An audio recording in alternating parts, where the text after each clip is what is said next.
Kasi ilalagay na nila yan sa world yung lagakan ng world data. Lahat na nandoon na yung pangalan mo, yung fingerprint mo, yung iris mo, lahat na, yung address ng bahay mo, lahat nandoon na. Ilalagay na yan, record mo, health record. Para po ito sa digital ID. Yung digital ID ninyo, okay, basahin ko muna. Kasi para hindi nyo masabi na gawa-gawa ko. Ginugol ko si Google ang may sabi sa akin nito. Some companies, most notably WorldCoin, pay people to scan their irises to create a unique digital identity called a World ID. The stated purpose is to differentiate human from AI. In an increasingly automated world, participants receive cryptocurrencies in exchange for their scan. Pakinggan nyo isa pa, Tools for Humanity, co-founded by Sam Altman. Sila to.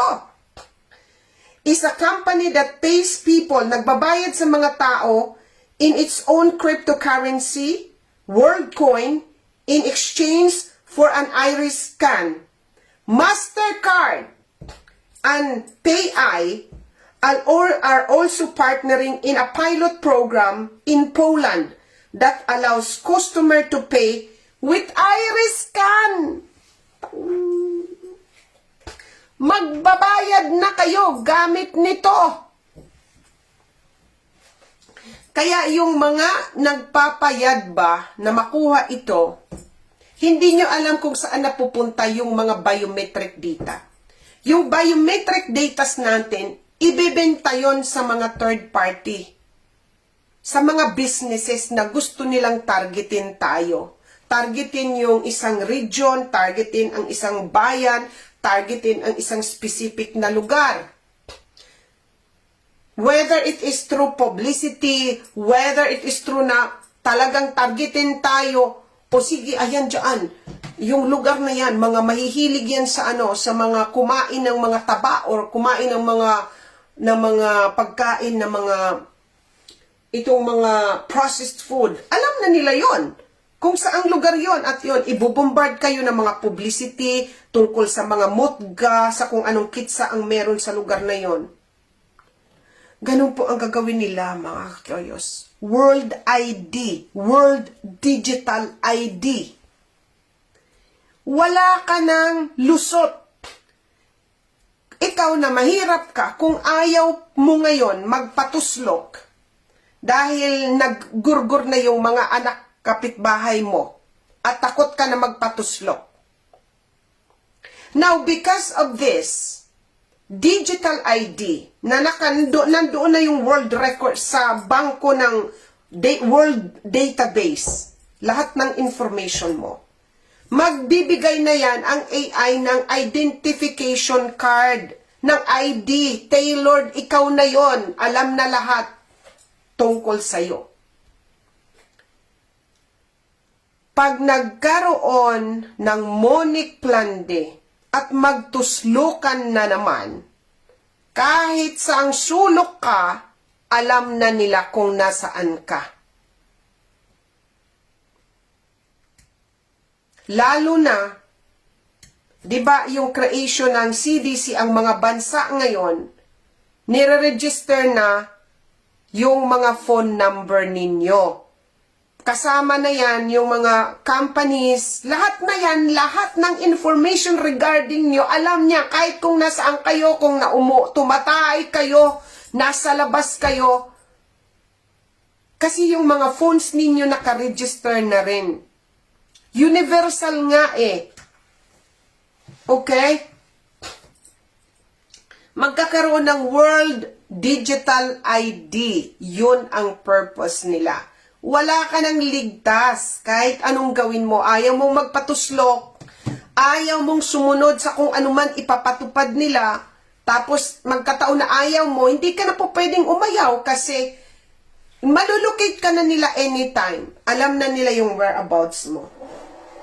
Alam na nila pwedeng ikat na nila yung bangko mo, hindi ka na makabayad kung anuman ang mga nilabag mong mga batas. Hindi ka na pwedeng magtago. Now, ang nakakakota nito, ang purpose nila, ito ang chilling, mas chilling pa ito. Kasi gusto talaga nila na ang doon ay botro na. Sinabi nga ni Elon Musk na mai-extinct ang mga OTA. Botro na. Sila ang nagsasabi, hindi ako. Ang ginagawa nila itong Iris, ang sabi dito ng AI, itong si Sam, sandali, itong company, ulitin ko lang, notably WorldCoin, itong WorldCoin na nagpo-promote ng digital na pera din, na nagbabayad sila nitong i-scan yung mga irises natin para mag-create daw ng unique digital identity called World ID. Ang purpose nitong WorldCoin, para ma-differentiate tayo sa mga botro. Kasi syempre, Diyos ko, hindi ko maisip sa aking, in my lifetime, na we will be talking about differentiating you as human sa mga botro. Kahit pag-usapan lang ito, hindi ko ito sumagi sa isipan ko na I will be telling people na ito, gusto na nilang i-differentiate ang botro sa OTA. Why? Tanungin niyo sarili niyo, did it ever enter your mind na magkakaroon tayo ng discussion na i-identify o ma-separate tayo sa botro? Ang ibig sabihin yan, kaya nga mga ka-curious, totoo yung sinasabi ni Elon Musk na in just a few years, millions na ng botro ang magiging kasama natin. Kasi ito na nga, yung iris scan na ginagawa nila ngayon para ma-identify nila kung sino ang OTA at kung sino ang botro. Kasi of course, yung botro wala namang iris na katulad natin ng OTA. Kasi botro nga eh. Nakikita niyo mga ka-curious itong discussion na to. Ulitin ko, ang purpose daw ay i-differentiate ang human from AI in an increasingly automated world. O, sila na nagsasabi. Kasi AI na ang future natin. Participants receive cryptocurrency in exchange for their scan.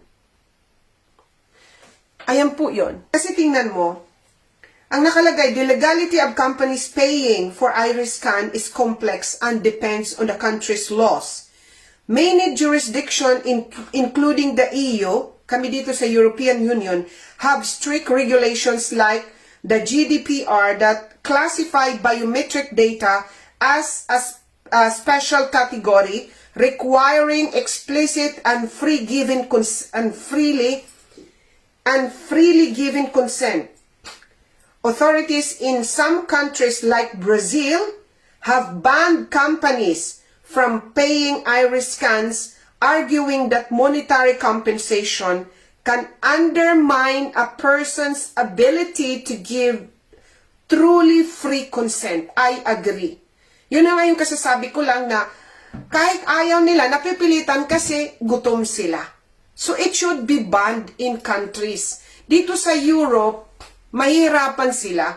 Kasi strict ang aming rules dito, katulad sa yung may special category. Hindi basta-basta kasi magre-require ka talaga ng para ibigay mo yung consent mo freely pagdating sa mga biometrics na ito. Kaya kung makikita ninyo nandyan sa Pilipinas, kasi walang strict rules na magproprotekta sa inyo, sa inyong choices, na ibigay ang inyong mga biometrics. So doon sila sa mga bansa na madali nila makorap. Okay?